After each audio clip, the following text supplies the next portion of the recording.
नमस्कार। मनी गुरु की इस खास पेशकश में आप सभी का स्वागत है। मैं हूं स्वाति रायना। म्यूचुअल फंड में वेल्थ क्रिएशन का सबसे बेहतरीन फॉर्मूला है ट्रिपल एस का फॉर्मूला, यानी एसआईपी, एसटीपी और एसडब्ल्यूपी। एसआईपी के खूबियों के बारे में तो आप हमसे कई बार सुन चुके हैं। क्या है एसआईपी से निवेश के फायदे, उस पर भी करेंगे और चर्चा। एसटीपी सिस्टमैटिक ट्रांसफर प्लान आपको कब करना चाहिए, और एसडब्ल्यूपी यानी सिस्टमैटिक विड्रॉल प्लान करने का सही तरीका भी आज हम आपको बताने वाले हैं। हमारे साथ इस खास शो में शामिल हो चुके हैं फिनवाइज की फाउंडर प्रतिभा गिरीश। उनसे इस चर्चा की शुरुआत करते हैं और जानते हैं कि आखिरकार ये ट्रिपल एस का फॉर्मूला वेल्थ क्रिएट करने के लिए आपके लिए कैसे हो सकता है सहायक। और साथ ही मनी फ्रंट के मोहित गांग भी हमारे साथ शामिल हो चुके हैं। मोहित, आपका भी स्वागत करते हैं। तो जब हम वेल्थ क्रिएशन की बात करते हैं, बहुत ही सिंपल जो टूल्स होते हैं, जरिया होते हैं म्यूचुअल फंड में इन्वेस्टमेंट के, उसकी बात करना बेहद ज़रूरी है। और ऐसे ही टूल्स होते हैं एसआईपी, एसडब्ल्यूपी, एसटीपी। लेकिन हर किसी की टाइमिंग भी बहुत ज़्यादा इंपॉर्टेंट है, जैसे कि निवेश की टाइमिंग कही जाती है। प्रतिभा, आपसे हम एसआईपी से अगर हम समझें, एसआईपी तो बहुत ही पॉपुलर टूल है और जिस तरीके से महीना दर महीना नंबर भी आते हैं म्यूचुअल फंड में इन्वेस्टमेंट के, वो भी बता देता है कि हाँ एसआईपी इज़ वेरी हिट। तो अभी के बाज़ार में एसआईपी कोई शुरू कर रहा है, कोई शुरू करना चाहता है नए फाइनेंशियल ईयर से, क्या है उसके लिए आपके टिप और क्या है फ़ायदे ऐसे बाज़ार में एसआईपी करने के? एसआईपी इतना ही पॉपुलर हो चुका है, लोग म्यूचुअल फंड में मैं एसआईपी करता हूँ बोलते हैं। जो लमसम भी करते हैं वो भी एसआईपी ही बोलते हैं। उसका नाम ही मतलब जैसे जीरोक्स हुआ वैसे एसआईपी हो गया। सबसे बड़ी एडवांटेज जो है एसआईपी का कि टाइमिंग रिस्क नहीं रहता। कि आपके पास सरप्लस, मोस्टली सैलरीड पीपल के पास हर महीना सरप्लस रहता है, आपके पास सरप्लस रहता है, आप खरीदते रहते हो। कभी मार्केट तो वॉलेटाइल रहेगा, मार्केट का स्वभाव है कि वॉलेटिलिटी रहेगा, वो कभी ऊपर और कभी नीचे। जब मार्केट ऊपर होता है तो कम यूनिट्स खरीदते हो क्योंकि एनएवी बड़ा हुआ होता है, और जब मार्केट नीचे होता है तो आप ज्यादा यूनिट्स खरीदते हो। तो प्राइसिंग जो है वो एवरेज आउट हो जाता है over long periods of time. तो और ये स्टेप अप एसआईपी भी काफी पॉपुलर हो चुका है। हम काफी सालों से यही बात कर रहे हैं कि आप स्टेप अप करते रहो एसआईपी का और बहुत बड़ा रकम बन जाएगा। तो आज के तारीख में when the markets are not doing well, जब लमसम डालने की आप सोचते हो ना तो थोड़ा घबराहट होती है। क्या ऐसा होगा कि जैसे आप सोच लो कि आपने सितंबर में लमसम पैसा डाल दिया और 6 महीने के लिए वॉलिटिलिटी रहा और काफी नीचे नीचे चल रहा था मार्केट, तो आपको बहुत घबराहट होगी। लेकिन जब आप एसआईपी कर रहे हो, यही वॉलिटिलिटी आपका दोस्त बन जाता है और आप हैप्पी हो जाते हो कि ठीक है, मैंने एक इंस्टॉलमेंट तो खरीद ही लिया, बट बाकी का और ज्यादा मुझे यूनिट्स मैं इकट्ठा करने में कामयाब हूँ। तो मार्केट चाहिए ऊपर हो नीचे हो, टाइमिंग का चिंता आप छोड़ दो और एसआईपी जारी रहो। और एसआईपी जो कर रहे हैं लॉन्ग टर्म के लिए कर रहे हैं तो इक्विटी फंड्स में करें। कई सारे हमने निवेशक ने दिखाया अपना पोर्टफोलियो और उसमें देखा हमने कि वो लॉन्ग टर्म के लिए डेट में भी कर रहे हैं। मतलब वो 5 साल 7 साल रखना चाहते हैं लेकिन फिर भी डेट में कर रहे हैं। डेट में एसआईपी का इतना खास आपको एवरेजिंग नहीं मिलेगा। Better to do all of this SIP जो भी कर रहे हैं आप इक्विटी में करें। एब्सोल्युटली। तो एसआईपी से वेल्थ क्रिएशन काफ़ी आसान हो जाती है। गिरते हुए बाजार में भी रुपी कॉस्ट एवरेजिंग का फ़ायदा मिलता है। और मैं इनफैक्ट मोहित आपसे जानना चाहती हूँ, क्योंकि आपने मार्केट साइकिल्स अलग अलग देखे, गिरावट के और पीक का बाजार भी आपने देखा। जो हालिया गिरावट मानिए अगर हम 5 साल पहले की देखें, 2020 की, तब किसी ने एसआईपी से पैसे लगाए और उसके बाद जब मार्केट ने अच्छा खासा उछाल दिखाया भी, तो चलिए करेक्शन का फेज पिछले कुछ टाइम से चल रहा है, लेकिन जब अपने मार्केट अपने पीक पर था, 24 की हम बात कर रहे हैं, उन 4 सालों में अगर कंटिन्यूस किसी ने एसआईपी की होती, या कई लोग कर रहे होंगे, तो उन्होंने कितना वेल्थ क्रिएट किया होगा। बिल्कुल लेटेस्ट एग्जांपल इसलिए ले रही हूँ क्योंकि काफ़ी बहुत सारे जो इन्वेस्टर्स हैं नए बाजार में पिछले 5 साल में जुड़े हैं, तो इससे मालूम चलता है पावर ऑफ कंपाउंडिंग का पावर कितना है। जी स्वाति स्वाति देखिए, तो जैसा कहा भी जाता है कि बूंद बूंद से घड़ा भरता है। और अगर आपने कभी भी किसी भी मौसम में एसआईपी को शुरू किया है, चाहे वो बिल्कुल घिरे हुए मार्केट में किया हो या एकदम मार्केट के पीक लेवल पे किया हो, कोई भी ऐसा साइकिल भारतीय बाजार में नहीं देखने में आया है जब निवेशकों ने 7 साल का पेशेंस रखा है और उन्होंने पैसा नहीं कमाया है। राइट। तो अगर आपने कभी भी निवेश किया है, आपने 7 साल से ज्यादा अगर अपने पैसे को रखा है मार्केट में, तो आपने डेफिनेटली वहां पर पैसा बनाया ही बनाया है। अब जब आप एसआईपी करते हैं तो आप अगर गिरते हुए मार्केट में, मान लीजिए आपने करेक्शन के फेज में एसआईपी किया या आपने कोविड के दौर में एसआईपी किया, तो जो भी मार्केट की गिरावट थी आप उस समय पर ज्यादा से ज्यादा यूनिट्स इकट्ठे करते चले गए, और वो यूनिट्स जब मार्केट फिर से उफान पर आता है, मार्केट में फिर से मोमेंटम आता है, तो वो सारे इकट्ठे किए हुए यूनिट्स जो होते हैं, वो जितना भी अक्यूमुलेटेड कॉर्पस होता है आपके लिए, वो एक साथ में काम करता है, और उस रकम पर जब आपको कंपाउंडिंग का इम्पैक्ट मिलता है तो वो जो जो रिटर्न्स बनते हैं वो बहुत ही बेहतरीन, बहुत ही शानदार रिटर्न्स बनते हैं, राइट। तो ये ऐसा इस साइकिल में नहीं, बट पिछले कितने भी साइकिल आप उठा के देख लीजिए, चाहे वो 2008 का फाइनेंशियल क्राइसिस रहा हो, चाहे वो कोविड का फेज रहा हो, या और भी कहीं, क्योंकि मार्केट में अक्सर आप देखेंगे कि 10 से 15% की गिरावट बहुत आम है, ये ऑलमोस्ट हर साल आपको इस तरह की गिरावट अपने पीक लेवल से दिखी जाती है। तो यहाँ पर निवेशकों को बस इतना ही करना है कि पहली, घबराएं नहीं। दूसरा, जब जब उन्हें लग रहा है कि मार्केट में करेक्शन आ रहा है, थोड़ा सा बेरिश ट्रेंड आ रहा है, वहां पर अपने एसआईपी को रोकना नहीं है। अगर हो सके तो उस फेज में अपनी रकम को थोड़ा सा बढ़ा दीजिए, ताकि जो आपका बेनिफिट है या कंपाउंडिंग का इम्पैक्ट है वो बहुत ज्यादा आ जाए। और आपको एक बात हमेशा ध्यान रखनी है स्वाति, निवेशकों को, कि SIP is an accumulation tool for first 3 4 5 years। It becomes a wealth creation tool only after that. जब आपने बहुत ज्यादा अच्छे यूनिट्स अक्यूमुलेट कर लिए, एक थोड़ा कॉर्पस इकट्ठा कर लिया, उसके बाद जब बुल फेज आता है, तब आपको एक्चुअल में उसका इम्पैक्ट दिखता है अपने वेल्थ क्रिएशन साइकिल में। तो इसलिए एसआईपी की जर्नी में पेशेंस, संयम बहुत ज्यादा जरूरी है। जितना डाउन साइकिल में आप निवेश करेंगे, उतना ही ज्यादा आपको इसका बेनिफिट अप साइकिल में मिलेगा। और जब हम इसको अब फॉरवर्ड लुकिंग समझें, अगर प्रतिभा, हमने पिछले कुछ टाइम से करेक्शन का एक बाजार देखा है, बीच में उठता है बाजार, दोबारा से कुछ प्रॉफिट बुकिंग दिखती है, पर हाँ डेफिनेटली जो हमने 24 में देखा था फुल फ्लेजेड एक बुल रैली, उससे तो काफ़ी डिफरेंट है। अभी कोई अगर एसआईपी से पैसा डाल रहा है तो हम यही समझें, क्योंकि हर एक बेयर फेज के बाद एक बुल फेज आता है, मतलब अभी पैसा बनाने का थ्रू एसआईपी एक बेहतरीन मौका है इन्वेस्टर्स के pass through mutual fund. Absolutely, मेरा तो ये मानना है कि SIP is very very good tool कोई भी टाइम में, क्योंकि अगर आप सरप्लस अपने पास रखते हो और टाइम करने की कोशिश करते हो कि अभी नहीं एसआईपी डालना है, अभी मार्केट ऊपर है, कम यूनिट्स मिलेंगे, बाद में हम डालेंगे, तो बहुत चांसेस हाई है कि आप वो पैसे, मतलब कुछ ना कुछ आपको खर्चा निकल आएगा और वो पैसे खर्च हो जाएंगे। तो इसलिए भी एसआईपी एक डिसिप्लिन बनाए रखता है। लेकिन ऐसे टाइम में जब करेक्शन हुआ हो 6 महीने के लिए, आपको पता है, और एक बहुत अच्छी बात है कि न्यू फाइनेंशियल ईयर भी स्टार्ट हो रहा है, और अगर आप स्टार्ट कर रहे हो ये टाइम पे जब करेक्शन हुआ है, तो आप ज्यादा यूनिट्स इकट्ठा कर पाओगे, और मीन रिवर्जन तो होता ही है। मार्केट्स वॉलेटाइल रहेगा, और पिछले 3 साल में हम ये भूल गए थे, लेकिन मार्केट्स वॉलेटाइल रहेंगे। जब नीचे आएगा तो ऊपर भी जाएगा, जैसे अभी मोहित ने बहुत अच्छी तरह से समझाया। स्टार्टिंग में वो सिर्फ मतलब वेल्थ अक्यूमुलेशन हो रहा है, लेकिन वेल्थ क्रिएशन का इफेक्ट आपको 5 साल 7 साल बाद पता चलेगा। जो लंबे समय अवधि तक निवेश करते रहते हैं एसआईपी के जरिए, वो कभी ये क्वेश्चन नहीं पूछते कि अभी हमको एसआईपी स्टॉप करना चाहिए कि नहीं। जैसे जैसे उनका सरप्लस बढ़ता है वो स्टेप अप करते जाते हैं, और उसका असर उन्हें 5 साल बाद पूछता है। जो नए इन्वेस्टर होते हैं वो जरूर घबरा जाते हैं पहले 1 साल में, जब वॉलेटिलिटी होती है, तो ये क्या किया हमने, मतलब ये तो एफडी से भी कम रिटर्न दे रहा है। ये क्वेश्चंस न्यू इन्वेस्टर्स के माइंड में आता है, क्योंकि उनका एक्सपेक्टेशंस है कि हमेशा एक तरफा ऊपर ही चला जाता रहेगा। फिर एसआईपी का एवरेजिंग का भी फायदा नहीं होगा, वॉलेटाइल रहेगा। आप इसका एक्सपेक्टेशन रखें, और SIP for all seasons, specially now new financial year and market correction के बाद। बिल्कुल।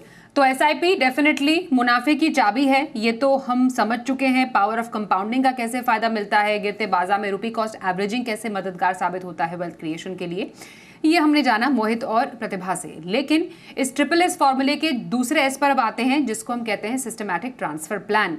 अब एसआईपी की खूबियां तो मोहित हमने समझा दी, एसटीपी सिस्टमैटिक ट्रांसफर प्लान, इस पर भी हमारे पास काफ़ी ज़्यादा सवाल आते हैं कि एक वॉलेटाइल बाजार में अगर हम एक लमसम पैसा डालना चाहते हैं थ्रू एसटीपी, उसके अपने क्या फ़ायदे हैं, और वो सही तरीका क्या हो सकता है जिससे सही टाइम पे वेल्थ क्रिएट की जा सकती है। जी स्वाति, स्वाति देखिए, हर किसी की आमदनी जो होती है वो अलग अलग तरीके से आती है। तो जो सैलरीड इंडिविजुअल होगा उसे हर महीने अपनी एक मासिक आय मिलती रहेगी। जो प्रोफेशनल्स होंगे उन्हें एक लमसम एक मुश्त प्रोफेशनल फी मिलती है जब जब वो अपने प्रोजेक्ट्स खत्म करते हैं, जब अपना कॉन्ट्रैक्ट पूरा करते हैं। तो सबकी जो आय होती है वो अलग, उसका स्वरूप अलग होता है। तो अगर आप सैलरीड एम्प्लॉयज हैं तो फिर एसआईपी बहुत ही अच्छा माध्यम है, जो हमने अभी डिस्कस भी किया। बट अगर मान लीजिए आपको कभी एक इंसेंटिव की रकम है, बोनस की रकम है, या एक मुश्त रकम आपको निवेश करनी है और आप बाजार की चाल से थोड़ा सा घबरा रहे हैं, तो मान लीजिए अभी का बाजार का स्वरूप देखते हैं कि बाजार में बहुत ज्यादा उठापटक चल रही है, बहुत ज्यादा गिरावट आई, फिर सडनली लास्ट 10 दिन में हमने थोड़ी सी रैली देखी और अब आपके पास में कुछ पैसा है। आप ये सोच रहे हैं कि मुझे मार्केट में निवेश करना है, मेरा लक्ष्य भी बहुत लॉन्ग टर्म का है, रिटायरमेंट का है, बट मुझे अभी के लेवल से घबराहट हो रही है। तब आप इसे कैसे निवेश करेंगे? तो जो इसके लिए सबसे अच्छा जरिया है, जो सबसे अच्छा मैकेनिज्म है, वो है एसटीपी का सिस्टमैटिक ट्रांसफर प्लान। तो यहां पर पैसा जो है वो आपके सेविंग्स अकाउंट से डेबिट होकर निवेश में नहीं जा रहा है। वो पैसा आप किसी कॉरेस्पॉन्डिंग लिक्विड या डेट स्कीम में निवेश करते हैं।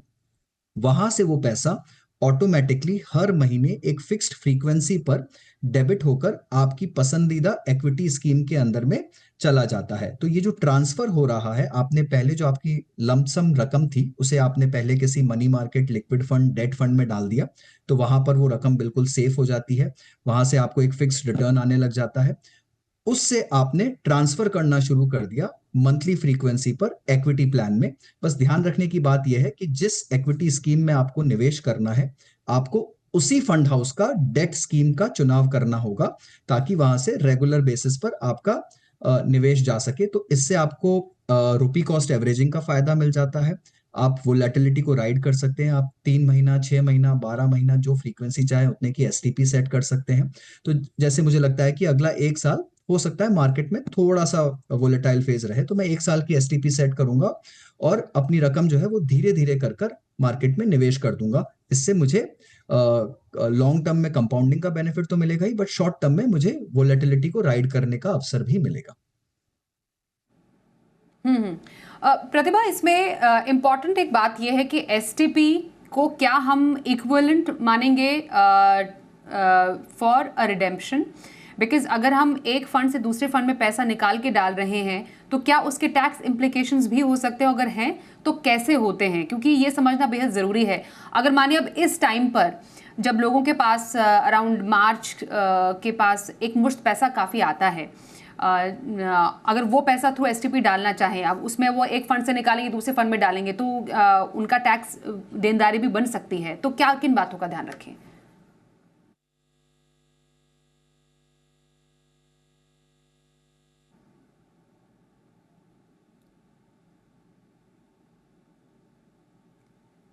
प्रतिभा, आप सुन पा रही है मुझे? पैसा निकाल मूव करते हैं तो आपको टैक्स इंपैक्ट आता है, बट लिक्विड और डेट स्कीम में ओके, जनरली जो ऑल होता राइट। है, निवेशकों को इतना गेन नहीं आता। यहाँ पर गेन की जो मात्रा होती है वो बहुत ही छोटी होती है। अब सपोज करिए, मैं एक उदाहरण के तौर पर लेता हूं। मान लीजिए आपने 1 लाख रुपए एक लिक्विड स्कीम में डाला और आप उससे हर महीने 10-10 हजार रुपए निकालकर इक्विटी स्कीम में निवेश कर रहे हैं और 10 महीने का आपने एसटीपी सेट कर दिया। तो जो 10 हजार रुपए लिक्विड से हर महीने निकलेंगे, उस पर जो भी गेन होगा, एक छोटा सा गेन आएगा। आपने प्रिंसिपल अमाउंट 10 हजार का डाला था, आप जब निकालेंगे तो हो सकता है कि प्रिंसिपल की जो रकम हो वो 9,900 रुपए हो, 100 रुपए आपका गेन हो। तो वो जो 100 रुपए का आपका गेन होगा, उस पर आपको डेट का जो टैक्सेशन लागू होता है वो आपको देना पड़ेगा। बट जैसा मैंने कहा, ये बहुत छोटा अमाउंट होता है, तो ये इतना ज्यादा बहुत बड़ा टैक्स का इम्प्लीकेशन यहाँ नहीं आता है। बट हाँ, ये जरूर है कि आपने लिक्विड, मनी मार्केट, आर्बिट्राज, जिस भी स्कीम से एसटीपी सेट किया है, टैक्स के लिहाज से ये एक सेल और बाय ट्रांजैक्शन है। यानी आप लिक्विड और डेट स्कीम को सेल कर रहे हैं और आप एक इक्विटी स्कीम को बाय कर रहे हैं, तो उस हिसाब से आपको टैक्स देना पड़ेगा। अच्छी बात इसमें सिर्फ यही होती है कि पैसा रिडीम होकर आपके बैंक अकाउंट में नहीं आता और वहां से नहीं जाता, पैसा सीधा स्विच हो जाता है उस लिक्विड स्कीम से इक्विटी स्कीम पर। और जब भी आप एसटीपी करते हैं तो आपको T+1 डे का एनएवी मिलता है। इसका मतलब कि अगर मेरा डेट आज का सेट था, यानी अगर आज 25 मार्च है और मैंने आज का डेट डाल रखा है, तो 25 मार्च को मेरा लिक्विड रिडीम होगा और 26 मार्च को मेरा इक्विटी का निवेश जाएगा। तो एसटीपी में हमेशा T+1 डे आपका पैसा निवेश होता है, बट ये मानकर चलना होगा कि आपको टैक्स इम्प्लीकेशन भी आएगा। और अगर आपने किसी ऐसी स्कीम में निवेश किया है जिसमें एग्जिट लोड है, तो आपको वो भी ध्यान रखना पड़ेगा कि कोई ऐसी स्कीम ना चुन ले जहां पर एग्जिट लोड हो, ताकि उसका इम्पैक्ट ना आए। तो थोड़ा ध्यान रखकर एक ऐसा डेट फंड चुनिए जो कि थोड़ा सा स्टेबल डेट फंड हो, शॉर्ट टर्म डेट फंड, वहीं से ही एसटीपी करना चाहिए। बिल्कुल, तो ये रही आपके लिए एसटीपी पर सलाह। एक छोटी सी ब्रेक के लिए रुकते हैं। प्रतिभा, आपके पास एक बार फिर से आएंगे, एसडब्ल्यूपी पर चर्चा करेंगे और साथ ही वेल्थ क्रिएशन के फंड्स दोनों एक्सपर्ट से जानेंगे। तुरंत लौटते हैं, बने रहिए हमारे साथ।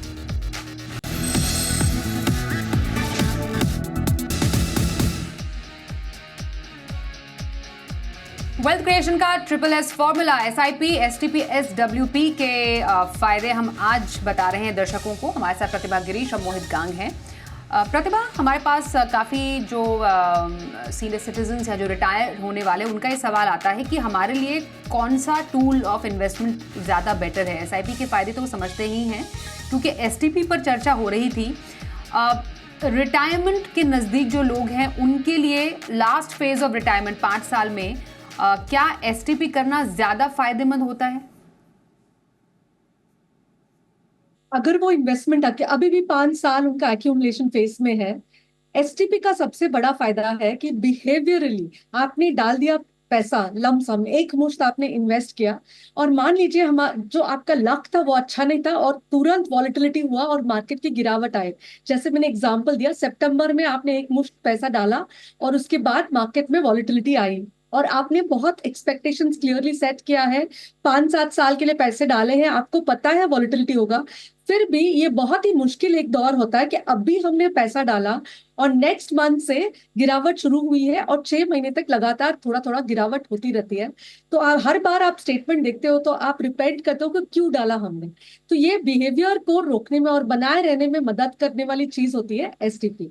सो at this point of time जो 5 इयर्स ही बचा है उनको रिटायरमेंट के लिए, तो ऑब्वियसली उनको एक घबराहट भी होती है, क्या हमारे पास काफी पैसे इकट्ठे हुए, हमें 5 साल है पता है, लेकिन जब गिरावट होती है तो घबराहट होती है। तो एसटीपी इज अ गुड जरिया जिसके थ्रू आप इन्वेस्ट कर सकते हैं। और जरूरी नहीं है कि मंथली करें। अगर आपको लगता है कि जैसे आज की तारीख में 5-6 महीने से वॉलेटिलिटी देख रहे हैं हम लोग, और हमें लगता है शायद इससे 15-20% और गिरावट हो सकती है और शायद ऊपर भी जा सकते हैं, तो लंबा नहीं खींचना। ये टाइम पे आप वीकली भी एसटीपी कर सकते हो, और वीकली करके आप नॉर्मली अगर 20 वीक्स करते हो तो 12 हफ्ते और 15 हफ्ते में भी आप खत्म कर सकते हो।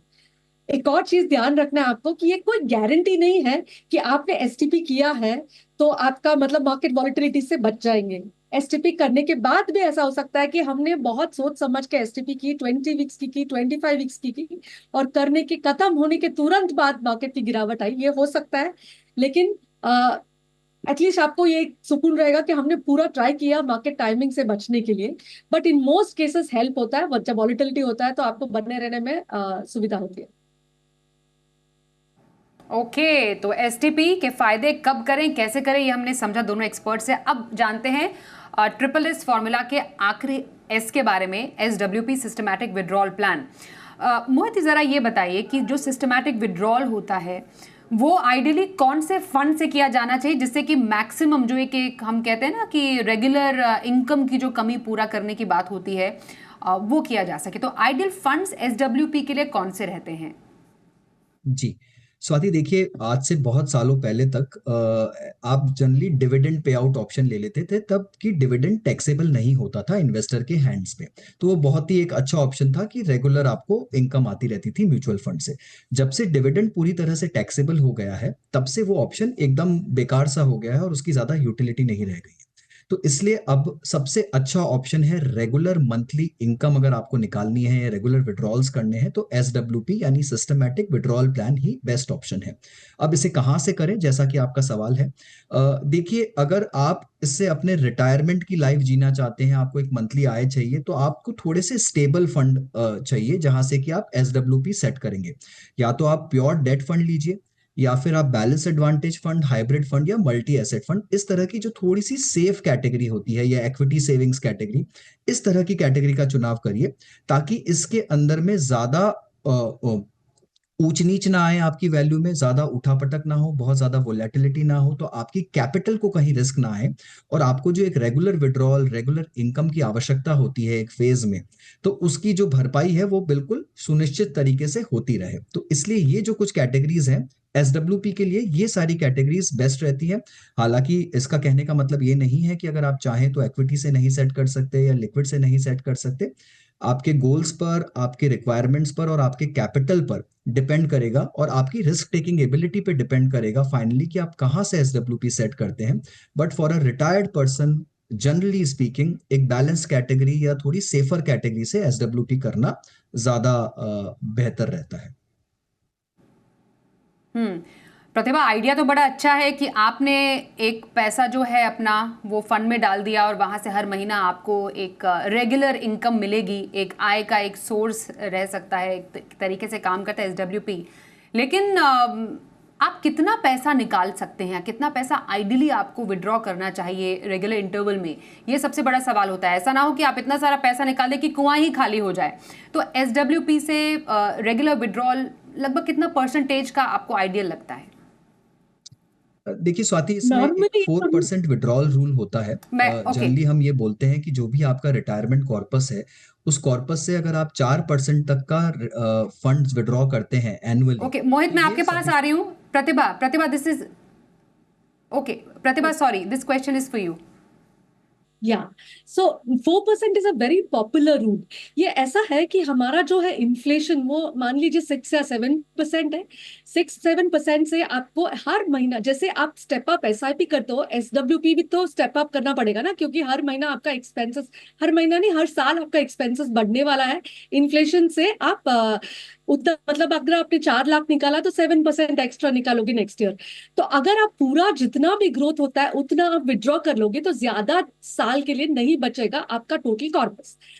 तो इसलिए 4% रूल बहुत ही पॉपुलर है कि अगर आप 4% जितना आपने इन्वेस्ट किया है, मान लीजिए आपने 1 करोड़ इन्वेस्ट किया है तो 4 लाख बनता है 4%। तो 4 लाख आपने विड्रॉ करते हो हर साल। तो अगर आप उसको थोड़ा बैलेंस फंड्स में भी डालते हो, विड्रॉल के लिए थोड़ा डेट या हाइब्रिड में रखते हो, बाकी का आप इक्विटी में रखते हो, तो पूरा का पूरा 12% आपको नहीं मिल रहा है रिटर्न, सिर्फ 9% मिल रहा है।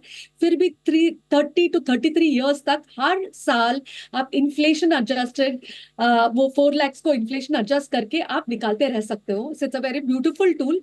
तो एक बात आपको याद रखना है कि बहुत ज्यादा ना निकाले। 4.5% is a good, 4 is a good percentage to stick to. इससे बहुत ज्यादा ऊपर ना जाए। और जहां निकाल रहे हो पार्ट ऑफ द पैसा जो है हर अगले 1 साल 2 साल के लिए जो पैसा है उसको पहले डेट में रखे और डेट से निकालिए, तो स्थिरता भी रहेगी और आपको टेंशन भी नहीं होगी। उतार चढ़ाव हुआ है क्या, हम प्रिंसिपल लखा रहे हैं, ये टेंशन आपको नहीं होगा। और जो 3 साल के बाद का पैसा वो इक्विटी में Right. रखे, अगर उतार चढ़ाव होगी भी तो करेक्ट हो जाएगी उस टाइम में जब आप एसडब्ल्यूपी Right. कर सकते हो। ओके, अब एंड में दोनों ही एक्सपर्ट्स के फेवरेट फंड्स। मोहित, वेरी क्विकली, वेल्थ क्रिएशन के लिए कौन से फंड्स पसंद है आपको? ICICI Nifty next 50 index, Edelweiss mid cap fund, बंधन स्मॉल कैप फंड और बंधन निफ्टी 50 इंडेक्स फंड। स्वाति, 4 पसंदीदा फंड, हर कैटेगरी में, हर मार्केट कैप, एक्टिव और पैसिव का मिक्स। ओके, तो वेल्थ क्रिएशन के पसंदीदा फंड्स, मोहित गांग की राय आपके सामने है। प्रतिभा, आप बताइए, आपको एसआईपी वेल्थ क्रिएशन के लिए कौन से फंड्स पसंद हैं? अगर लॉन्ग टर्म वेल्थ क्रिएशन के लिए है तो इन्वेस्को कॉन्ट्रा फंड, मेरा asset multi cap fund, axis growth opportunities और कैनरा रोबेको कंज्यूमर ट्रेंड्स। अगर आप मीडियम टर्म 2-3 साल के अंदर वेल्थ क्रिएट कर रहे हो तो एडलवाइस बैफ और white of multi asset fund, और शॉर्ट टर्म के लिए ICICI prudential corporate bond fund. एक जरूर याद रखिए कि अगर आप एसआईपी के थ्रू कर रहे हैं तो एग्जिट भी 1-1 महीने का 1-1 साल के बाद लगेगा, तो आप याद रखें कि इकट्ठा नहीं निकाल सकते। बिल्कुल, तो वेल्थ क्रिएशन का सिंपल फॉर्मूला हमने आपको बताया आज। थैंक यू सो मच मोहित और प्रतिभा, आप दोनों का हमारे साथ आज के इस शो में शामिल होने के लिए। वक्त एक ब्रेक का है, देखते रहिए जी बिजनेस।